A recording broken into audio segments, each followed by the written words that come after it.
Got to study the art if you want to be good at persuasion, because copywriting is nothing more than salesmanship in print. You talked about some of the qualities of what makes for a good salesperson. You had words such as compassion, empathy, and caring, where those are probably not the first default words people think about when it comes to refining your skills as a salesperson. Those words are really the key to creating that relationship. And selling something to somebody is nothing more than creating a relationship. If you put the hard sell in your sales letter and force people to buy, then chances are you can get a really high refund rate. It's not a sustainable relationship. And the real key to business success is repeat purchases. The biggest drawback that AI has, and I can say now that I use ChatGPT and other AI platforms almost on a daily basis, using research and ideas and stuff like that. I don't use it for writing, and here's why. It sounds obvious, but it's not a human. It doesn't have that human connection. It doesn't have empathy. It can't make that emotional connection with the customer or with the prospect. Welcome back, everybody, to the Selling with Love podcast. And I'm very excited for the conversation we'll have today because it's going to be with a dear friend that I had a chance to work alongside who has been doing wonders when it comes to the written language for selling and marketing. Brian Cassingena is the man behind the Geniuses of Copywriting podcast. And he's actually a man that's been writing copy emails for big brands. And speaking of the voice of people such as Vishen Lakhiani being written by him and his team, he is the email resurrection guy. Now, if you've ever receive marketing emails that seem to grab your attention, make you move into action, or you've been trying to create that for yourself, well, this is going to be the conversation where we will demystify this art and see what are some of the faux pas people might be doing when it comes to the way that they write, whether it's emails, sales, letters, etc. But truly, if we're trying to convert more leads into sales, we're trying to be more effective in every way that we communicate with the written language, he is the man that's going to show us how and some of the tips along the way. Brian, welcome to the show. Thanks, Jason. Thanks for having me. Now, big intro, but we go way back. I mean, I think one of my fondest memories of working alongside you is me and you going to seminars together around sales where a lot of people were just doing they were just working their stuff, but you kept drinking the Kool-Aid, whereas like you're continuously educating yourself, even as we were employed at Mindvalley, refining your craft, finding other opportunities. You've always been someone that's quite hungry on the marketing material, and what kind of fueled that thirst? I guess it's just something that I've always felt inside, This is one of the reasons why I actually sought a position at Mindvalley, because I had been writing copy for about 10 years already by that time. And I was working for myself. I'd given up the 9 to 5 a few years ago. And, I saw the position come up and I thought, Vishen, what an amazing character to learn alongside. Even after 10 years in the craft, I knew that I could learn something from him. And as you well know, he really knows his stuff when it comes to copywriting and persuasion in a non-douchey sort of way. But what I didn't expect was how much I would learn from other people on the team like yourself. So different perspectives and different points of view. So it's always been a passion of mine to be that continuous student. I remember when I didn't expect myself to be working for Mindvalley neither. Like I started in 2013, and the reason I got there was I just went to visit the office because they were like winning all those awards about like Yeah. coolest offices in Asia. And I just remember touring that office, and by the end of it, I was like, oh my God, look at all the people working here. They seem so on it that I wanted to be a part of that bubble. So like the learn by osmosis kind of mentality. But I'll be honest, by the time I got hired by Mindvalley, I didn't even know what they were selling. I just knew that they had a blog called Mindvalley Insights. And so I'd be curious, when you first got into it and the awareness you had, was it like personal growth? Was that already something you were very much into, or were you focused purely on the marketing side? It was. I was mainly about marketing, but I was also into personal development. I've read all the books by Tony Robbins, Brian Tracy, and guys like that. I knew something about Mindvalley. I knew they did personal development. I'd read some of their stuff and watched some of Vishen's videos. I'd never actually bought one of their courses, so I wasn't what you'd call a raving fan. But that soon changed when I started getting into the courses because as a copywriter and marketer, you really need to dive into everything that they sell, what you're trying to sell. And one of the real big perks of working at Mindvalley is that I got free access to all those courses. So that was really nice. So you've been in this industry for a while using the written language to write copy, and I'd be curious to know, like, what did it feel like and look like when you first got into this industry? Because like copywriting is often a very intimidating field, especially for someone who's not going, I'm going to become an expert at this field. And so you've started as a quote unquote beginner as well. Can you walk us through how that was navigating the initial times? I guess one of the advantages that I had was that one of the first moves I made in the entire industry was that I actually bought a copywriting slash marketing course for about $700 or $800 back in Australia. And at the time, this is about 2003, and about the time that was a decent chunk of money for me. So it was a serious investment, and so that kind of motivated me to really dive into it and learn everything there was to learn about it. Um, and I started out after that. I was looking for a way to sell online. I found eBay, and I was selling different things on eBay. I discovered that you could sell electronic products, information products, books, and CDs and stuff. Yes, CDs back in the day. I'm dating myself already, but perhaps you better stop me and explain what a CD is. But I sold those on eBay, and because I was selling to business owners, they started to notice all the stuff I was selling, and I started to get asked to write their eBay ads for them. And that's how I kind of transitioned into copywriting itself. I didn't start out, I wanted to become a copywriter. I wanted to become a marketer. I wanted to start my own online business.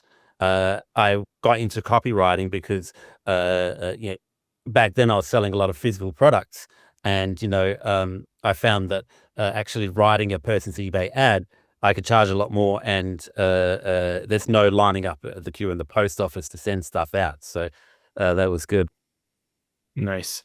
I find that copywriting is one of those arts that has always been an extremely valuable at person that's doing some incredible work behind the scenes, but has always been very sought after. Like we just now that we had it much more on the internet, that you see copywriting being something very popular. But even in advertising agencies back in like the 50s, 60s, 70s, copywriters has always been a craft that's been Mm. looked for. Professionals are sought after. Hi, kitty. Just come to distract me. Sorry, go on. So I was gonna say, has copywriting always been this very niche skill that has always been with a high return? Because most people have just recently started going like, oh, maybe I should learn this skill, but it's always been a very good skill to have. Yeah, as you would know from working with Vision, anyone that asks you or me or Vision how important copywriting is, it's absolutely crucial. And a great example of that is Vision, the way uh, you know he worked with us on the copy, but you wouldn't call him a copywriter. You would never be able to hire him to write an email or sales letter, but he knows what good copy looks like. And this is the key when it comes to writing with AI as well. You've got to know what good copy looks like. So you've got to study the art if you want to be good at persuasion, because copywriting is nothing more than salesmanship in print. That's the way it was put many years ago. So um, it's salesmanship, it's persuasion, and that's how important it is. Doesn't matter if you never write copy for a client. You've got to know what good copy looks like. So it has been a niche sort of area. It's becoming a lot more widely spread now, but the downside of that, some people are selling now copywriting as a business opportunity. They sell templates, and now you've got AI to help with this as well. And uh, you know, they sell the idea and a course, a business in a box that says, you can become a copywriter. Just use these templates and use ChatGPT to customize them, and bang, you can charge $5,000-$10,000 for a sales letter. But that's not the case, because if you're just a brand new copywriter coming on the scene, you can't. It takes a long time to learn. It took me 10 years to get to the point where I was good enough to be hired by a company like Mindvalley. It takes time to learn that. So I mean, I'm sure there's a lot of people who learn a lot faster than I do, but it takes time to master. You can't just drop into and say you're a copywriter and you're suddenly an expert. It takes time to learn the craft. You've been you've been hovering around the topic that's the elephant in the room, is that there's this democratization of copy. At least this is how it's advertised with AI, where it's like now everybody can be a copywriter, but you keep speaking about how there's this nuance that makes a difference between good and bad copy. And so maybe I should phrase this next question more deliberately, which is, why is it that when you use AI to generate copy, does it seem to not hit the mark?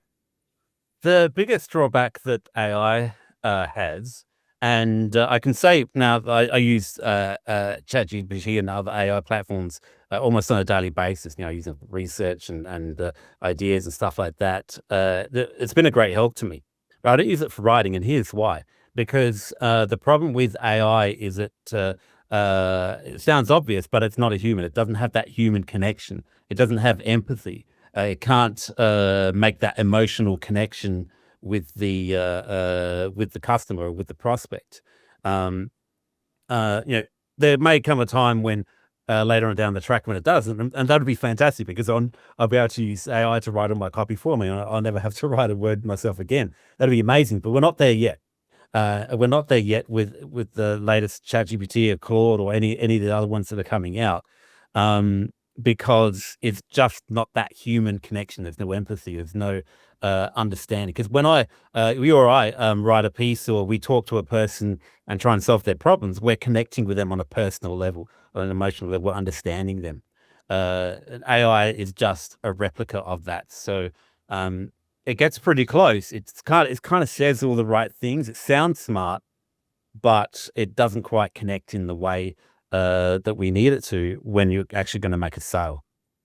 I love your opinion on this because I find for somebody who might be very blocked by the whole idea of copy, maybe they don't even have a landing page yet, they don't have a sales page yet, anything in place. Do you find that it's actually useful to have an MVP using AI, or is that actually starting you on the wrong foot? You can use a lot of hacks and tricks like that to get started, and it's certainly better than nothing. Uh, I I've tried a lot of the time to write with AI and then edit that to make it like humanize it. But for me, but some people might be different. But for me, it takes just as long or even longer to humanize our copy to the point where it's usable. I might as well have written the thing myself. And I prefer to write it myself. And other people might be different. They might like to edit the copy. I prefer to edit the copy, and it really gives them a good start. You've always been able to get copy templates and things like that, which have given you a good starting point, and you can humanize them from there. Um, and so that is possible. You know what it makes me think of is like if I've ever tried delegating a task to someone who's quite junior, and it's like you get to a Yeah. point that's frustrating, and you're like, you know what, I'm just going to do it myself. But the difference is that if you are training someone junior, they're learning as a human, they'll Yeah. eventually get better, and then that task will end up being fully delegated. But the initial on ramp demands so much more energy. And I find AI sometimes has that same type of curve, except they're not a human that's going to take on responsibility. You always need to consciously put effort into it. And so it becomes Yeah. less youthful, more Yeah, pointless. well, there may be, like I was saying, there may be come a time later on in the future when they do achieve that status of being able to be like a senior team member. To go back to your example, but we're not yet there. It's going to take a lot longer than it would try to train a human. Did you personally have a lot of sales experience before you got into copy? And do you think that's a prerequisite for someone to get really good at it? I think it helps a lot. It's not absolutely necessary if you learn the principles and you understand people and you have the empathy and the compassion and human connection that good copy needs. But for example, when years ago I was laid off from a job, I was made redundant, and they gave us a severance package of what back then was a decent amount of money. So I went out and didn't have to get like a regular salary job at that time. So I actually went out and did a bunch of sales positions. A lot of them were commission only. So you're lucky I had that cash to fall back on for a little while. Um, if anyone finds themselves in a similar situation, this is an interesting exercise. Now, I wouldn't specifically recommend it for other people because it can be pretty hairy. But when you don't have the regular salary coming in, but I did have that safety barrier. But I went into a number of different sales positions. I sold mattresses, websites, fitness stuff, even karate memberships, like door to door. So and a lot of those jobs, you go out all afternoon or all evening, and if you didn't make a sale, then you just drive home empty-handed. But when you did well, you did well, and that's kind of how I learned, you know, to connect with people and listen to them and understand their problems in a way that the product or service I was selling could solve their problems, and that's really the key to it. So a background in sales is a big help. 'Cause like I said before, copy is simply salesmanship in print. Um, Whether it's a print on a web page or a video sales letter, for example, or anything like that, it's still salesmanship. And salesmanship is nothing more than uh, helping your prospect to solve their problem in a way that's a win-win situation. Obviously, being on a Selling with Love podcast, it's not as surprising for listeners here if they've been paying attention for a lot of episodes where we remind them about what sales is. But I want to poke directly at you, where you talked about some of the qualities of what makes for a good salesperson. You had words such as compassion, empathy, and caring, where those are probably not the first default words people think about when it comes to refining your skills as a salesperson, when you have a very negative association to sales. So I want you to elaborate on that. Well, those words are really the key to, uh, uh, you know, creating that relationship. And selling something to somebody is nothing more than creating a relationship between two people. Or, for example, if you're running a webinar, you might be selling to 100 people. But you're creating a relationship, you're creating rapport, you're understanding each other. And especially as a salesperson, you're especially understanding the problems that a prospect has. So, definitely, there's a lot of negative connotations around selling and copywriters, and there's been a lot of good reasons for that. There's a high pressure salespeople who get on a call and won't let you get off until, like, for example, one place I worked where we're selling door to door. We're having an in-home presentation, and if we weren't able to close the person in their living room, then we needed to get them on the phone, where a phone salesperson would put the hard sell on them and just wrestle them to the ground and make them buy. So I didn't last long at that job, but there's also a lot of copywriters who will write like this ridiculous sales copy, where the supplement industry is a good example of that, where copywriters will sell you a $200 bottle of pills, which costs $5 to make and probably doesn't even help uh, the um, the problem that it's supposed to be helping. The FTC is cracking down on a lot of that stuff. So that's why there's a lot of negative energy around selling and copywriting. But um, if you do it that way, it doesn't last. It's not sustainable. If you put the hard sell in your sales letter and force people to buy, then chances are you can get a really high refund rate. Whether it's in person or whatever, virtually. It's not a sustainable relationship, and the real key to business success is repeat purchases. So if you get hard sold into something, you're probably not going to buy from that company again. So that's where really solving their problem, helping understanding each other, that's where it really comes into it.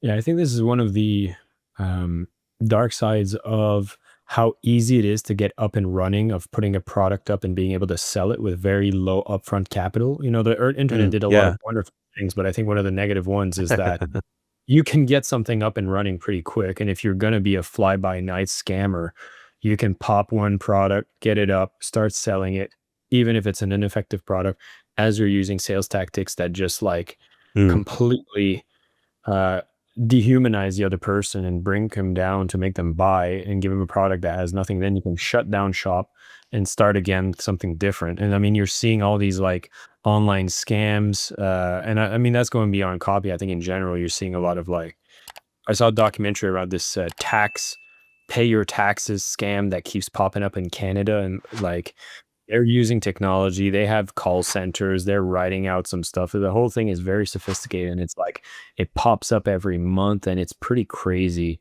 And so that I do want to acknowledge that there is the ill players that because there's very low cost to getting it up and running, burns down the bridges, builds it again, and it's like that for me is like the pinnacle of what I am against when it comes to what is going on. I mean, the whole aspect of selling with love is how do we create a world where there's less douchebag marketers and salespeople? Like giving the tools to the right people to do the tools that are effective but are used for the good power of good, you know?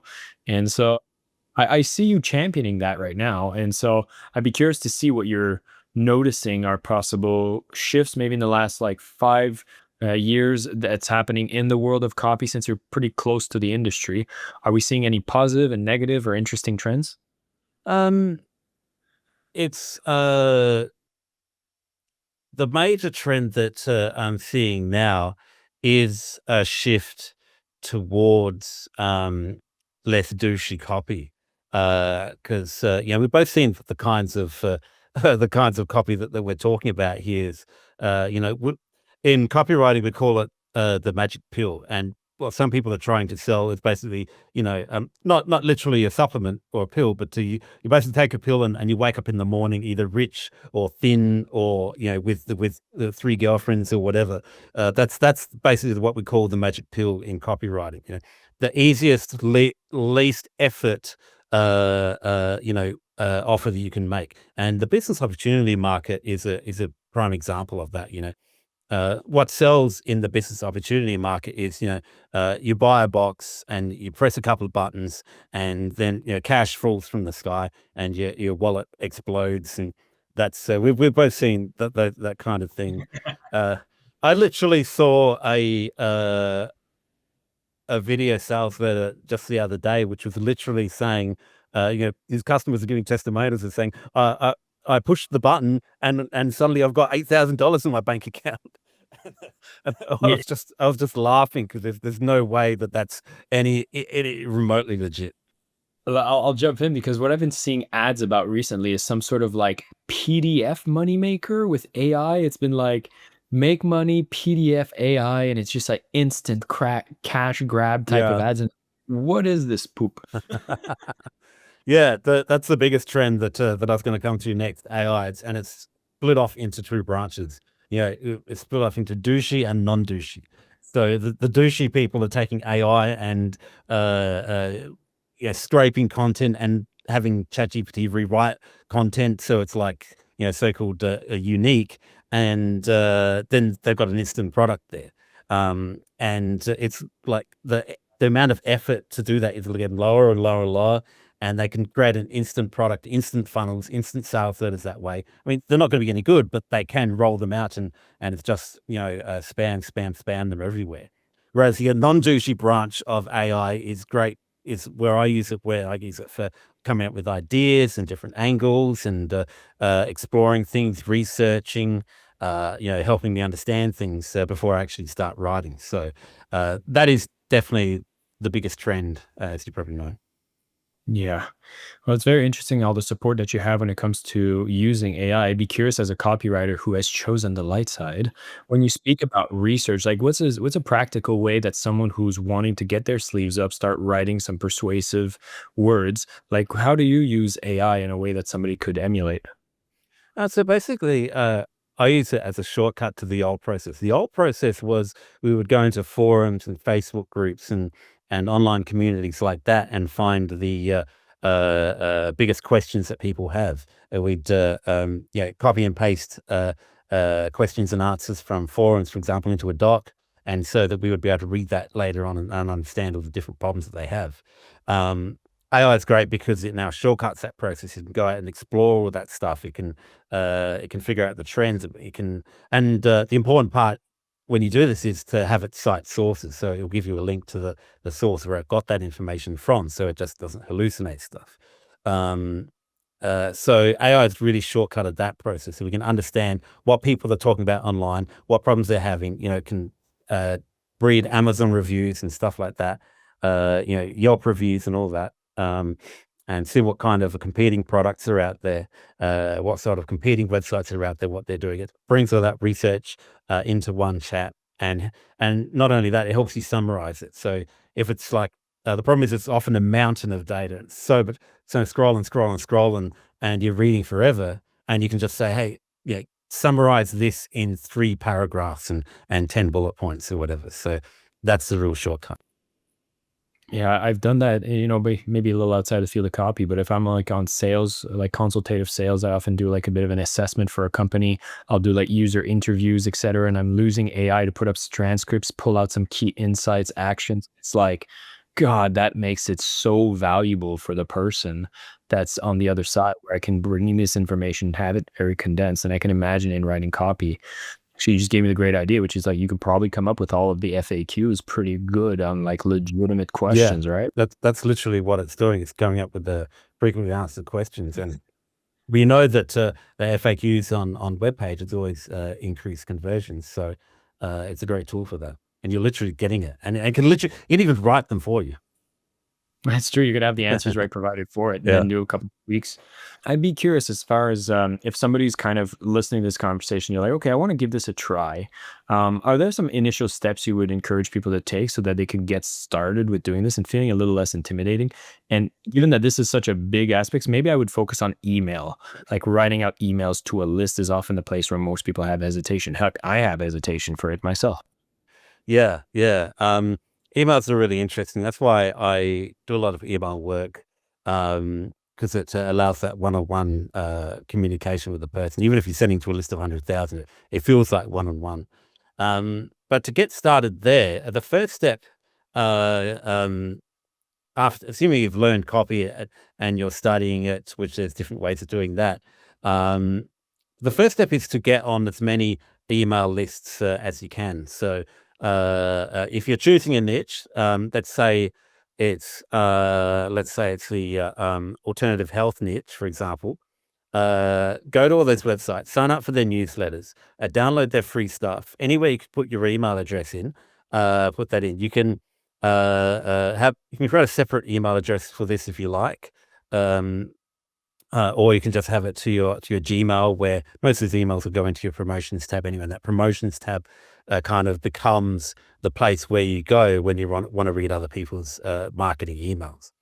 So the point is to get on as many email lists as you want and compare what they're doing. See what they're doing. Notice the kind of emails they send out. Are they heavy in graphic design, or are they more plain text and reliant on the copy? Do they send out an email a week? They send out an email a day. What are they talking about? Are they following a pattern throughout the month? Do they use fairly aggressive language, or are they more laid back? Notice these things and study them. And one of the things you can do is to take these emails and actually write them out by hand. Writing out copy by hand has long been a tactic recommended by experts to really help sink in the patterns and format, but it's really the patterns and the psychology of sales copy. But sitting and reading it won't do, because I don't know what it is. There's something about that connection with the pen and paper. Goes through your eyes down to your pen and paper. There's something about that connection that helps solidify an understanding of how the copy actually works, beyond knowing what a headline is or what a bullet point is. It helps it sink in a lot more. And there's arguments to or for whether that actually works or not. But I think it does something to your psychology where it helps it sink in, and you understand and appreciate the way that copy works a lot more in depth when you actually sit down. But a real pad of paper, a real pen or pencil, and let's literally sit down and write them. I remember when I first started copy, I would have like stacks of old pieces of paper of copy that I'd written out. Um, so take your emails that you're getting, and do that. But to do it with this filter, any email that connects with you, makes you feel something, any email that you really notice, kind of default towards emails with a lot of sales copy. If there's someone selling like a sleep mask, their emails are generally like design heavy and they won't have a lot of copy. But somebody selling a course, they have a lot more sales copy in their emails. So that's what you want to be writing out, longer ones rather than shorter ones. But the real key to finding the best emails to write is if there's an email that makes you buy something, that's the best email that you can actually copy out and saving your swipe file. So that's the real big tip. If it makes you buy, then it works. I don't know if it's because I've been in this industry for too long, but I've been very exhausted from emails, and I've not been very much of a buyer from all the emails that I receive. And I'll tell you one thing that I did notice from emails recently, and since we've mentioned him, I'll bring him up again. But I think the last two emails that were promotional, that were blasted out, that I've read, were coming from Vishen Lakiani, and they were sharing some personal stories and insights and stuff. And there was a very subtle mention about a summit recording or thing that were happening at the end. But I went like, holy shit, these emails are really good, to the point where I texted him and I was like, hey, I read your emails. Like, these are good, man. Like, just like, Mm, that's nice. And I'm seeing myself being gravitated towards something that's very story driven. Like, mm. anything that has any kind of product offer, I'm like, waste of time. Is this something that you find is unique to because of my proximity to the industry, or is this an industry trend? Because I'd be careful. You mean the fact that you're not really buying from emails? It depends. It's email marketing is still the best bang for your buck that any business can have. And just because you or I don't buy from emails very much, it doesn't mean a lot of other people are. I mean, I'd be out of a job if no one bought from emails. So it's still very much if you've got that email list, then it's the best bang for your buck that you can get. And if you don't have a list, start generating one. But the reason that those emails caught your attention was because of the story, and it's a great point that you bring up there. So I'm glad you did. And Vision's great at that. Storytelling and connecting with you through stories, because that's one of the keys to copyright. It's not about having a powerful headline or amazing guarantee. If you can connect with your reader, this is part with the empathy and connection and compassion. If you can connect with the reader, you do that through a story. And any story that you've got in your life, if you tell that through an email, you're going to connect with people on your email list. So that's a good point you bring up. Yeah, and I think that was more of the emphasis I was making here, because I find that that story element makes it much more fun to read. And if I think of any emails that are interesting for me to read, there's usually a story element, but there's also a established authority, trust, or like earn the right from that individual. So like, if any random person would send me a story, would not have the same effect as reading the story from someone that I have, some perceived interest in what they have to say. And so I'd be curious to know where that relationship between how you write your email versus who you are perceived to be, and if there's some fine tuning you need to do when you're trying to make it. Uh, well, in the old days, and this is probably still the case in the business opportunity industry, there used to be a saying, and the saying used to be, probably still is in some quarters, fake it till you make it. And that basically means, even if you're just starting out, pretend to be successful. And the idea behind it, I think, is like, you know, presenting a mature business image, because somebody comes on that no one wants to buy from a brand new business. No one wants to hear from their doctor when they're just about to go into heart surgery. That's their first surgery. Yeah, we want to buy from somebody who's been around for, who's got a track record. So that's the idea behind it. I used to think that fake it till you make it would work, but it unfortunately doesn't. Um, so it's really uh, like just presenting a mature business image as possible. getting a good website up, because we there's no excuse for having poor design on a website now. Even AI can build us websites. So your website's got to look good. You've got to have good graphics, and this goes beyond copy. You've got to have a logo. The copy is the important part. The copy does the heavy lifting. The copy makes the sales. But the old days where you could just have a plain sales letter and nothing much else, pretty much gone. You've got to have some credibility there. You've got to get elements of proof like testimonials. No one wants to be your first ever testimonial. They don't want to be your test case. So if you don't have any testimonials yet, give away your product or service to somebody until you can get some testimonials. That's how I got my first 5 testimonials as a copywriter. So I gave away, I think I charged like $1 or some token amount to 5 people that I knew. I did 5 projects. One or two of them really took off, and I got a couple of testimonials out of it. And I went from there. So that's another thing that you need to do. Whether you're going to be a copywriter or whether you're selling a product or service as a business owner, you need customer reviews. And nowadays, the online economy, reviews are everything.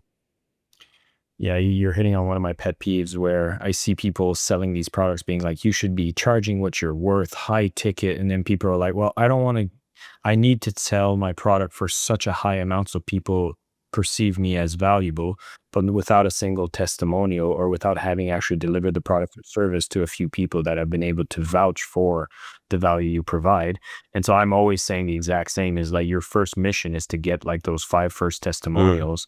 And then it's like, if you could pay, say your service is $5,000, is like, if you could pay 25,000 and then you would have 5 incredible transformations provided that would make it so that everybody else after that would be willing to pay you 5,000 a pop, and you would be guaranteed to get 20 sales, which would bring so much more than what that initial investment is. Would that be a good investment? People are like, yeah.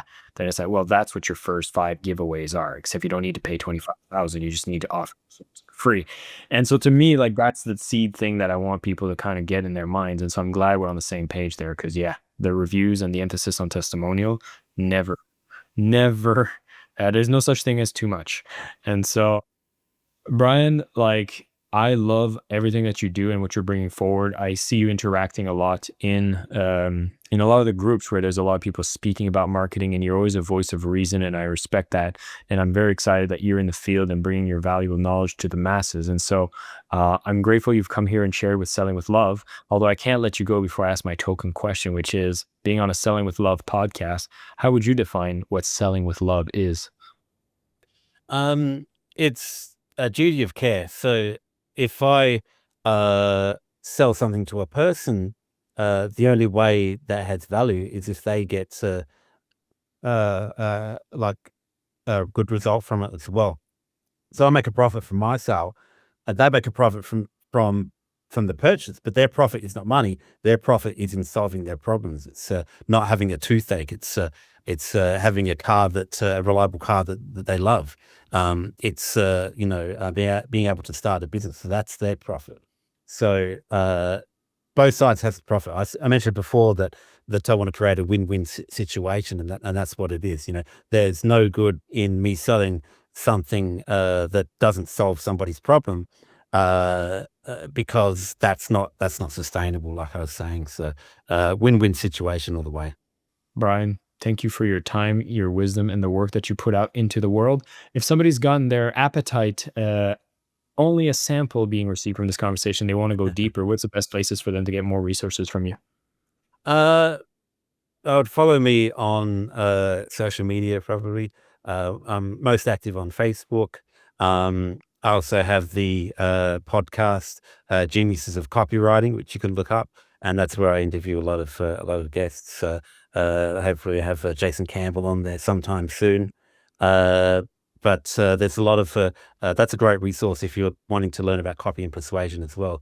The podcast is on Spotify, iTunes, and all of that. We have the website, we have the YouTube channel as well. So it's everywhere you can find it. Had some really interesting guests lately.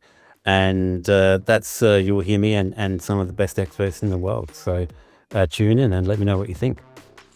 Brian, thanks for your time and wisdom. This was a great pleasure and good to catch up. Thanks for having me. Good to see you again. Thank you so much for listening to the Selling with Love podcast. We have some previous episodes you can tune into right here. And if you prefer the short form content where you get to the point in under 10 minutes, we do have a ton of clips from our best episodes that are being shared on this channel as well. So pick which one supports you the most. And of course, thank you for liking, subscribing, and of course, selling with love.